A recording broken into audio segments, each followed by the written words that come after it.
कटरा से कुछ ही दूरी पर स्थित एक हंसाली गांव था, जहां पर माता वैष्णवी के एक अनन्य भक्त श्रीधर रहते थे। वे निसंतान और गरीब थे, इसलिए उनके ऊपर गांव वाले हमेशा ताना मारते रहते थे। गरीबी से बेहाल श्रीधर हमेशा सोचते रहते थे कि वे एक दिन माता का भंडारा रख सकें।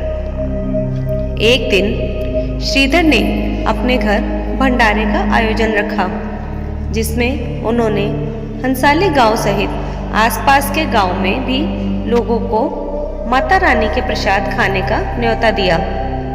उनके घर सभी लोगों को खाना खिलाने की सामग्री न होने की वजह से उन्होंने भंडारे से 2-3 दिन पहले गांव वालों से कुछ न कुछ सामग्री देने का अनुरोध किया, ताकि वे भंडारे के दिन लोगों को खाना बनाकर खिला सकें। फिर भी उतने सामग्री का इंतजाम नहीं हो सका जितने मेहमान आने वाले थे। इसलिए श्रीधर इसी सोच में डूबे हुए थे कि वे भंडारे के दिन लोगों को खाना कैसे खिला सकेंगे। भंडारे के दिन श्रीधर और उनकी पत्नी पूजा में तो बैठ गए, लेकिन श्रीधर का ध्यान खाना खिलाने पर ही था। इसलिए वो माता रानी के ऊपर ही उम्मीद लगाए पूजा में बैठ गए कि अब इस समस्या से उनको सिर्फ माता रानी ही निकाल सकती हैं। धीरे धीरे सभी लोग श्रीधर के घर आने लगे और उनको जहाँ पर भी बैठने की जगह मिली, वे वहीं पर खाना खाने के लिए बैठ गए। श्रीधर का कुटिया इतना बड़ा था कि सभी लोग आसानी से उस कुटिया में बैठ गए। पूजा खत्म होने के बाद श्रीधर ने लोगों को खाना खिलाने के बारे में सोचा। तब तक उनको एक कुंवारी कन्या कुटिया से बाहर निकलकर लोगों को खाना खिलाते दिखी। वह कन्या असल में माता वैष्णो देवी ही थी, जो कन्या का वेश बदलकर श्रीधर को इस समस्या से छुटकारा दिलाने के लिए आई थीं। श्रीधर के बुलावा देने पर भैरवनाथ भी खाना खाने के लिए आए थे। उसने खीर पूड़ी खाने से इनकार कर दिया और उसने उस कन्या से मांसाहारी भोजन के साथ साथ मदिरा पान की मांग की। कुछ देर बाद सभी गांव वाले लोग खीर पूड़ी खाने के बाद अपने अपने घर की ओर प्रस्थान कर गए, लेकिन भैरवनाथ वहीं पर जिद पकड़े बैठा था।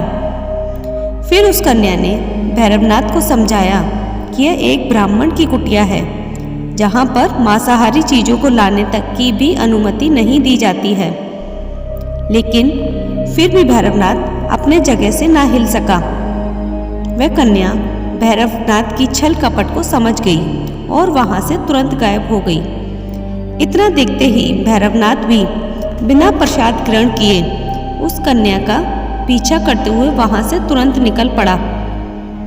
कहा जाता है कि उस कन्या की रक्षा करने के लिए वहां हनुमान जी आ गए और वह कन्या के भेष में आकर त्रिकुट पर्वत के गुफा में प्रवेश कर गई।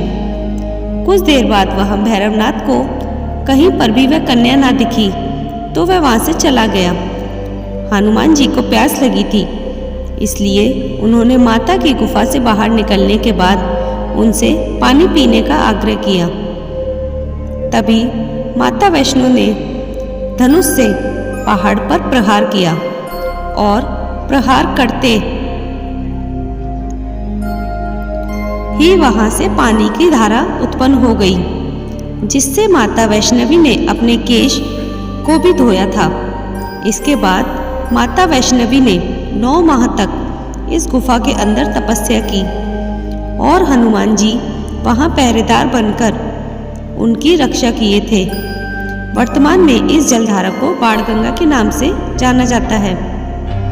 एक बार दोबारा भैरवनाथ इस गुफा के पास आ पहुंचा और गुफा के अंदर प्रवेश करने की कोशिश की, लेकिन वहां उपस्थित हनुमान जी ने भैरवनाथ को रोका फिर क्या था, भैरवनाथ ने न रुकने पर हनुमान जी और भैरवनाथ में युद्ध शुरू हो गया और यह युद्ध इतना भयंकर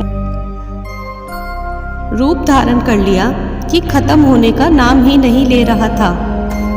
यह सब कुछ देखने के बाद माता वैष्णवी गुफा से बाहर आई और भैरवनाथ का सिर काट दिया, जो इस गुफा से 3 किलोमीटर दूर जाकर भैरवी घाटी में जा गिरा, जहाँ पर वर्तमान समय में भैरवनाथ का मंदिर स्थापित किया गया है।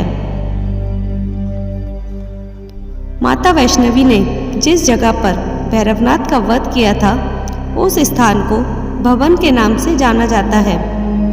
इस स्थान पर एक चट्टान के ऊपर देवी काली दाईं ओर, माता सरस्वती बाईं ओर और माता लक्ष्मी मध्य में पिंडी के रूप में गुफा में विराजमान है।